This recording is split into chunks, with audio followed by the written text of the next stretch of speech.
the V8 Land Cruiser is not going to be available for the new customer. In saying this, the orders for 4-cylinder Land Cruisers have opened yesterday. Yeah, there's a lot going on here, and I don't know how this is going to play for Toyota Australia. G'day legends, it's Mark here from North Oz, and in today's video, I'm going to be sharing with you a massive update that Toyota Australia has just dropped on its customers about the 79 series, and it is definitely the biggest update of the entire lifespan of the 70 series Land Cruiser.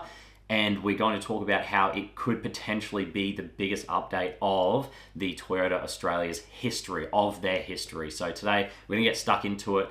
Let me share with you what Toyota Australia have to say. Now, before we get into this update from Toyota Australia, I do want to share with you guys that I do have a vested interest in what is happening in the 70 series Land Cruiser world. I recently filmed a video where I placed an order, and it has since arrived. My 79 series dual cab Land Cruiser, V8 manual, of course. It's nothing to do with the new model, but over the last couple of months, I have been doing a lot of research and keeping up to date and staying in touch with the Land Cruiser community about what is happening with all these new changes, everything from the 4-cylinder to the facelift, when they are arriving, the sneak peek looks, all of this stuff. I've been trying to keep my finger on the pulse, and this has just surfaced from Toyota Australia today about what is going on with their new 79 series Land Cruiser. So just so you guys know, I do have a vested interest in it. I've filmed a video of me going and purchasing that vehicle if you want to go ahead and see that, and there is going to be a whole pile of 79 series content coming your way. Now, with that out of the way, let's start unpacking this correspondence from a Toyota dealership on behalf of Toyota Australia. So let's get into it. So it says,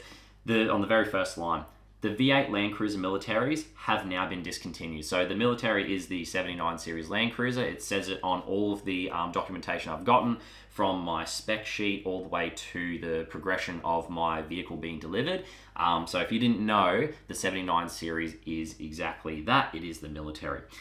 Current V8 orders will be fulfilled. However, there will be no new orders accepted.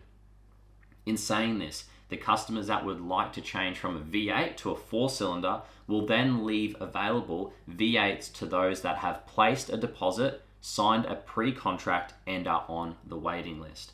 There are currently X amount of people, I won't say the number of people, there are only currently X amount of people that have placed a deposit and are currently on the waiting list.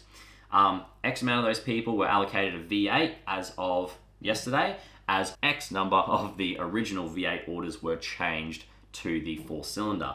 Since times have changed and are more challenging, customers that don't place a deposit and sign a pre-contract will not be on the list. We'd expect that. In saying this, the orders for 4-cylinder Land Cruisers have opened yesterday, and pricing will be available on the 13th of October. We are still waiting to be updated on wait times for 4-cylinder Land Cruisers, and then they go on to say if you would like to make a deposit or be on the waiting list for a V8, you can go ahead and do so at your local dealership. Now, there is a lot to unpack from that. The very first thing being is that the biggest thing that was floating around the 79 series Land Cruiser communities was that we would always be able to have this option going forward of being able to purchase a V8 Land Cruiser with the 4-cylinder engine variant or option as being a cheaper alternative for those that would like to get into a 79 series Land Cruiser, in both running costs, registration, and also the purchase cost. So the biggest blow, I think, definitely the biggest blow that has come from all of this, has to be that the V8 is no longer available. Unless you are one of the people who have over the last, there are some people that have placed orders 2 years ago that still haven't had, in their areas, still haven't had their Land Cruisers fulfilled. Those people will have their V8 Land Cruiser fulfilled. Again, timeline, I don't know. They could still be waiting a number of months, years, who knows, depends on their dealership, whatever. And when they place their orders, a lot of things. But the biggest thing that has come from all of this is that the V8 Land Cruiser is not going to be available for the new customer. If you are someone that has decided that, or that has been saving up money for the last 5, 10, 15 years, and all of a sudden you're like, yes, now I can finally get my Land Cruiser, You cannot do that now. You cannot buy a brand new Land Cruiser unless you get on a waiting list and just hope that someone switches from a V8 to a 4-cylinder. So if that was me, and which would have been me if I waited a few months later, what I would be doing is I'd be ringing around to all the dealerships, putting my name on as many wait lists as I can to try to get myself a V8 Land Cruiser and try to get one of those allocated to me. So it's for the enthusiast and for the V8 enthusiast and for the people that want that V8 Land Cruiser, it's a bit of a hit for them because they can now no longer get a V8 and they can no longer order a V8. They can still get the 4-cylinder, so it's not the end of the world. But for me, that's not for me, and it's not a major reason why a lot of people will buy a Land Cruiser. Not that 4-cylinder is unreliable, but a lot of the people that will buy a Land Cruiser will buy it for the drivetrain, which was me included, which is why I purchased one. And I'll be making a video as to why I have switched from my 2023 Hilux into a 2023 Land Cruiser 79 series. I'll be making that video very shortly, so make sure you have subscribed and you have the notifications on, so I'll let you know when I'm doing that video. This is a massive update for Toyota Australia to basically cut off their V8 from now on. I mean, obviously it was, a variety of things that have probably contributed to this. Economic climate, the way things are going with emissions, I'm sure had a role to play in that. I don't know, I'm not an expert. But what I do know is that the V8 is no longer available, and I can guarantee that will hurt Toyota Australia's sales and Toyota sales. Nothing wrong with the 2.8 litre 4-cylinder, 6-speed auto that will be going in it. Nothing wrong with it at all, but you have to think about the customers and the clientele. It was, and this is one of the main reasons as well that I bought the 79 series, is that the 79 series Land Cruiser is one of the only, and I think the only actually, 4.5 litre V8 turbo diesel that you can buy in Australia. Off the top of my head, and feel free for someone out there to correct me if I'm wrong, there is no other drivetrain out there in Australia being sold with those specifications.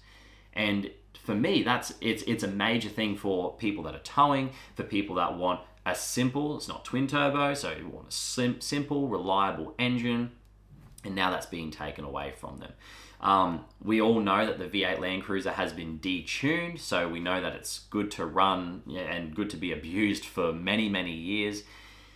I think it's going to really hurt the name and reputation of the 79 series moving forward. I think that the reason why a lot of people put their name down for a Land Cruiser to begin with was because of the V8. Now that has gone, that is going to cause a lot of problems. The aftermarket, I think, as well, I always try to think about these things. The aftermarket and people that provide engine support for the V8s, I think that will obviously slowly dwindle. That's going to be reduced because people aren't taking ownership of all these V8 Land Cruisers, and they're not taking it to their tuning shops and getting modifications done on them, because there's really not much that can be done with that 4-cylinder engine without putting it into some severe risk. You're always going to have the second-hand market that will still be looking for tuning and stuff like that, but now that is not going to be it's not going to be an option for the new Land Cruiser owners, going and getting tunes and exhausts and all the things that we really enjoy doing to our vehicles. That's going to be taken away a little bit. It was taken away a little bit with the DPFs coming in, but they worked their way around it, the tuners and the aftermarket. But I can't see how that's going to actually happen with this new 4-cylinder coming into the market in terms of the tuning and the aftermarket, the aftermarket tuning and the aftermarket support. So there is a lot of people who have a vested interest in this, everything from tuning shops to part manufacturers to, there's a lot going on here. And I don't know how this is going to play for Toyota Australia. I mean, Toyota have always, for as long as I can remember anyway, have always taken more orders than they can fulfill for the 79 series Land Cruiser, so maybe they're not too concerned about the whole thing. I don't know if their margins on it aren't that great. Is that a problem? Is that why maybe they're discontinuing the V8s to maybe slow down some of the sales of it? Maybe the 4-cylinder is cheaper to produce. I don't know, but I'd love to hear what you guys have to say about all of this in the comment section, because it's going to be definitely worth having a conversation about. So that is the update from Toyota Australia. There's a lot that has come of this. There is going to be a lot that has come of this as this information becomes more available to more people, such as yourself that is watching this. So I would really like to know what you guys have to think about this whole situation. Yeah, and this is definitely going to take a bit of time to process, and I think a lot of people are going to have to reconsider whether or not they want to, keep their or switch to, or even make a brand new purchase of a 79 series LANDCRUISER with a 4-cylinder engine in it as the only option. There's a big update. There's a lot to think about. I'll catch you guys down in the comment section. I'm interested to hear what you guys have to say about it. I'll see you there.